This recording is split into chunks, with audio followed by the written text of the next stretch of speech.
May the words of my mouth and the meditations of my heart be acceptable in your sight, O Lord, my strength and my Redeemer. Amen. So back in the 1980s and 90s, Archbishop Desmond Tutu had a line that he would often use in sermons and teachings, a question actually. He'd say, what were the first words that God spoke to his people? And today, of course, we heard those first words in the Bible, the first time that God actually speaks directly to God's people and says, I am the Lord your God who brought you out of Egypt, out of the land of slavery. And this morning in the season of Lent, I'm also considering, where did God first speak those words that people were able to hear? Where did that happen? But in the wilderness, and deep in the wilderness. And after spending quite a while in the wilderness, and after having already faced the temptation to want to go back to Egypt or to recreate a semblance of the familiar in Egypt through the worship of the golden calf, when Moses went off into the cloud of unknowing on the mountain, right? So after all of that, deep in the wilderness, in the midst of what will be a long time in the wilderness, God can at last speak to his people and they can begin to hear.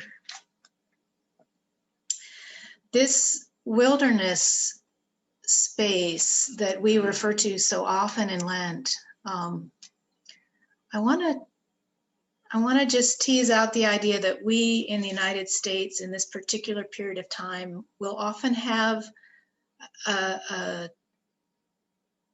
distorted idea of what wilderness would have meant to Jesus, to Moses, to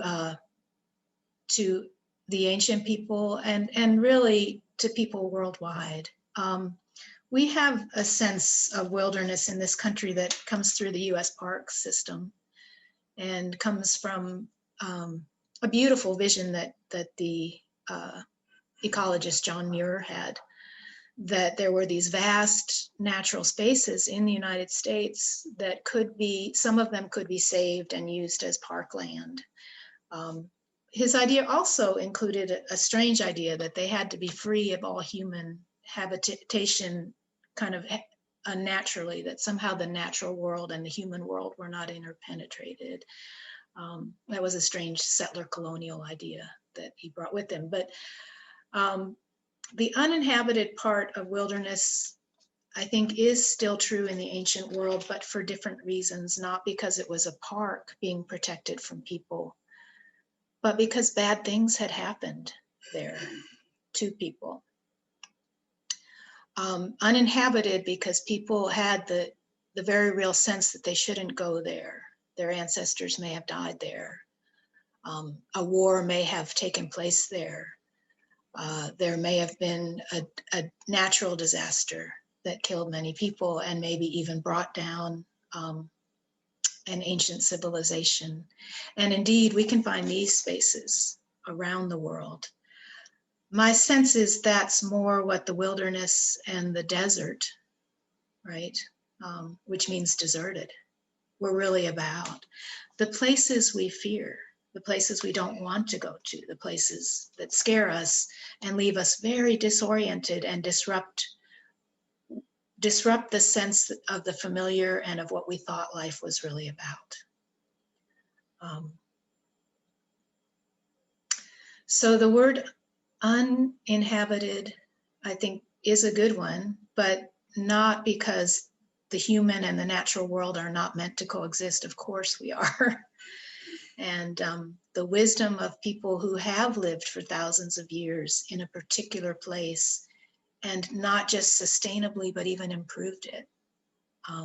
It was that wisdom that the settler colonials would have encountered had there been more openness to it when they came to this continent. But for John Muir, coming from Scotland, what he could see on that island, on the island of Britain, was that human beings had overrun it and had cut down the forests, except those protected by the king or the nobles. And so from his vantage point, as a Scotsman, as somebody from the British Isles, you had to keep people out or they would overrun it. Let's look at this concept of wilderness as an uninhabited place, not because it's a park that we're protecting for a camping trip or a vacation, but uninhabited because people have the memory that something happened there, or could happen and could still happen there, that is dangerous to their ordinary way of life. Our usual habits, our acquired patterns, our opinions and identities, these derive from the social matrix into which we're born and in which we are raised up and formed as persons. And I'm not saying there isn't that individual uniqueness that is indeed our gift directly from the Creator and from being itself. That is there, but it's often buried deep in us. That would be the spark of the soul. We tend to live our lives from the surface, from the personality, from all that we have acquired that allows us to survive in whatever social milieu we've been raised in. And this serves us well in that context. But in soul work, there is a necessity to begin to hunger and thirst for that something more, that mystery of the spark of who we truly are that we do not yet know, that has been buried in the midst of our ordinary life and work. That spark of aliveness that the poet Wordsworth spoke about when he said, we come into this world trailing clouds of glory. There's this aliveness, and then it's buried as getting and spending. We lay waste our powers, right? Getting and spending, we lay waste our powers. When he wrote that was true. It's even more true in an extreme consumerist society like our own. I can remember as a child being formed into a consumer and a producer and getting the message loud and clear from everything around me that was what my value and my worth were about. How much money would I make and how much could I buy with it? That was kind of the formation that unfortunately took dominance in the world around me because it was repeated so much from everything that came into my mind and senses. Advertising everywhere, consumerism being promoted everywhere. In older times, and even just going back a few generations in our own society, you go back a few generations and families will often have a family Bible, and it would have been the only book they had. There was no television, there was no internet, there was no constant billboards on the highway, and there wasn't then that echo chamber of growing up amongst other people who were continually telling you needed to earn more money so you could buy more stuff in all the various ways that we repeated the message. And there wasn't that popular mantra that I learned, that sacred mantra of the 1970s as a child, have it your way. Right? Remember that one? I can't get it out of my head. I seem to think it's for true, right? That must be it. That must be what life's about. I got that in there early in my early adolescence, and it's hard to get it out. Have it your way. But in soul work, there is this necessity to try to make the effort to seek the mysterious otherness of the soul that is buried underneath all of that formation. And we will find hints of it in the midst of our lives. But this journey, the journey of the soul, is our second formation, our second education. We got our first education as children and were formed into responsible people to live within the social matrix in which we were raised. And our parents did their very best to give us those skills which we need to survive. The second education is the transformation. It's the awakening and enlivening of the soul itself so that it can begin to guide us in seeking union with God. At least that's what our Christian tradition teaches. We are here in order to discover the deeper life of our own souls, for those souls to be purified through the guidance of God, and eventually to seek union with God. Purification, illumination, union. That's the transformative, the second education of the Christian person as an adult. And Lent is all about that, as is wilderness, as is desert, and as is what Jesus keeps telling us to do during this season. Take up our cross, run out to meet that cross, go to those crossroads, those strange no man's lands, those places that we have feared, and find there how God is drawing us into deeper and deeper relationship between the soul and the spirit. So wilderness is a place where, and I don't mean just the physical space, but I will, since that's the analogy we're working with, that's the image, that's the symbol, I will talk about those physical spaces as well. But wilderness is the space in which we're confronted with the limited idea of ourselves that we've been living in and with since our first education. And we're invited to more deeply digest all of that as the soul seeks to awaken and transform us into the deeper human beings, the more real and authentic and whole human beings that God is calling us to be. So wilderness is not a walk in the park or a vacation from our problems. Wilderness is not a getaway. It's a disruption of the old ways and a moving into something vast and spacious and immense and in many ways unknown to us, and something indeed that feels dangerous and very unsettling. There are two images that come to my mind of wilderness in this ancient sense, also of a place of transformation, a place where the good and the bad have met one another, where human limitation and sinfulness has met the great resilience of the greater life of God. One is an image of the battlefield at Verdun, which I saw a couple of years ago. I saw a number of images, and it is indeed in Europe one of the few wildernesses in that very settled landscape. Now, it was not a wilderness before the battlefield. It was farmland. It was settled. But when it was utterly destroyed, and when so many people died there, and when so many landmines and other munitions were left there unexploded, so that it became a dangerous place to even walk across, it was left alone. And people knew not to go there. And the great life force of the Creator, which expresses itself in this amazing planet,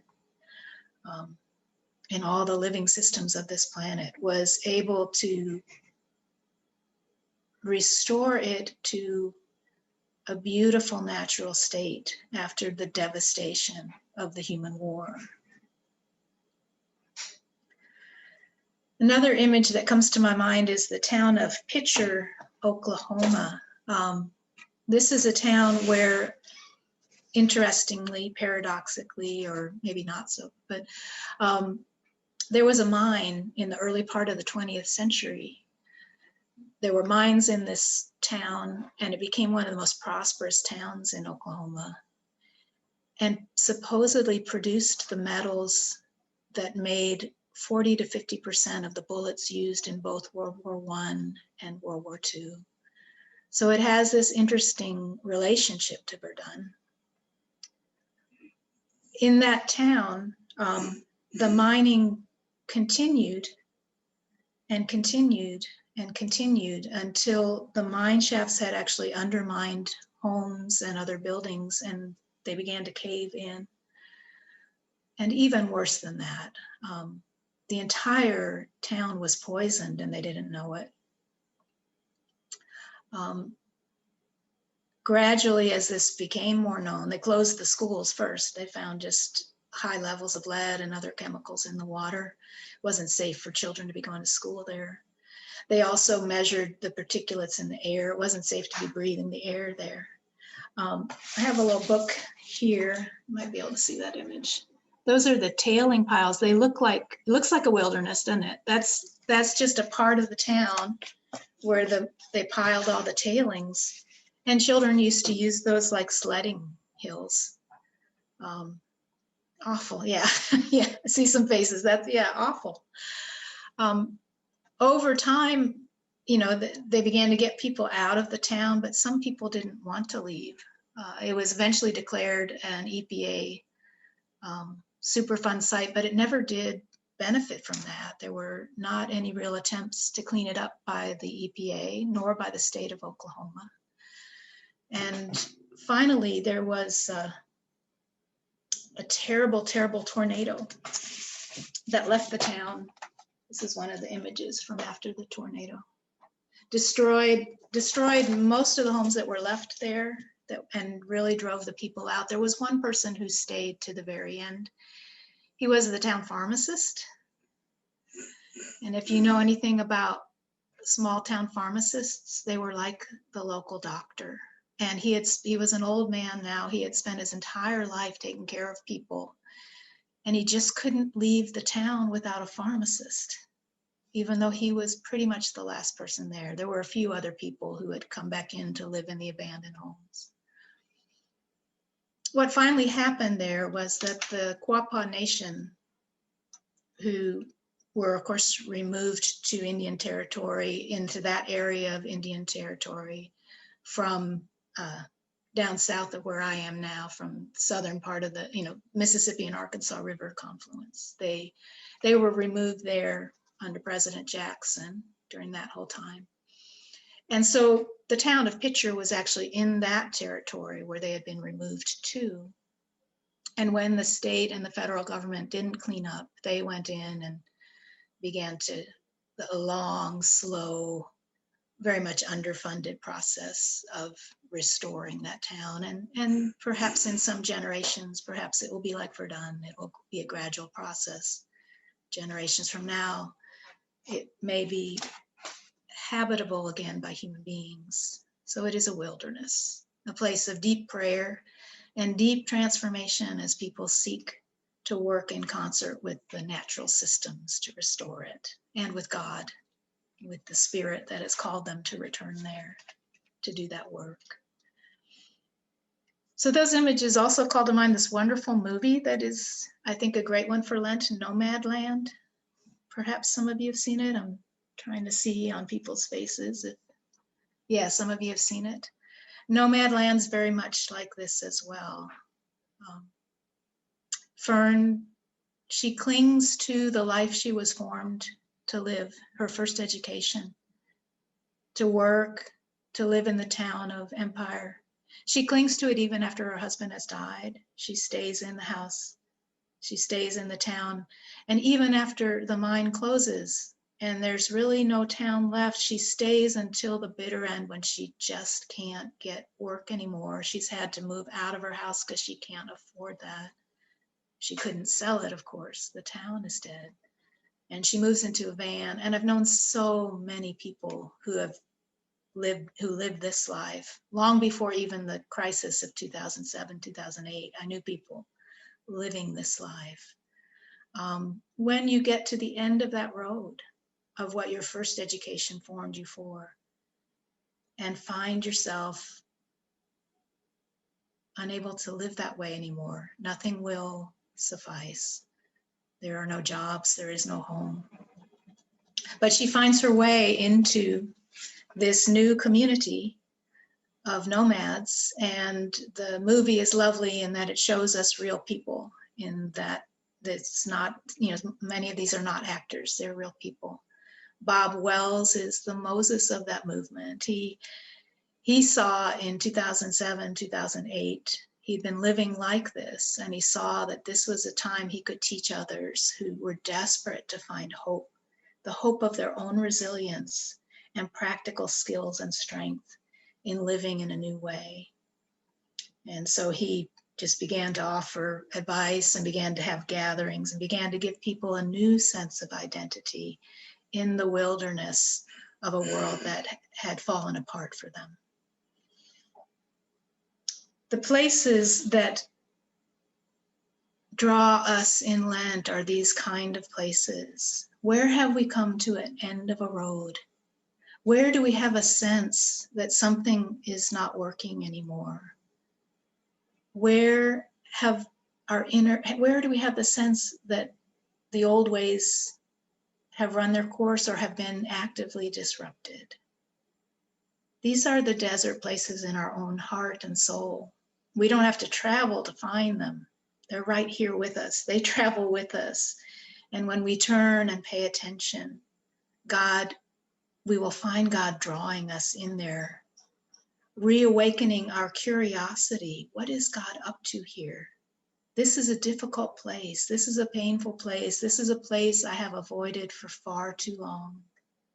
But God has something to teach me. God keeps bringing it back to my attention. God keeps drawing me closer through this desert place, which is also the place of springs, the place where I encounter the wellspring of God's life. And this is also the cross, the place where the temple seems to be destroyed, and yet it is reborn and restored. And in this, we're not speaking even of a temple that takes 45, 46, however many years they said they'd been working on that temple, right? We're talking about a greater thing still, the human being.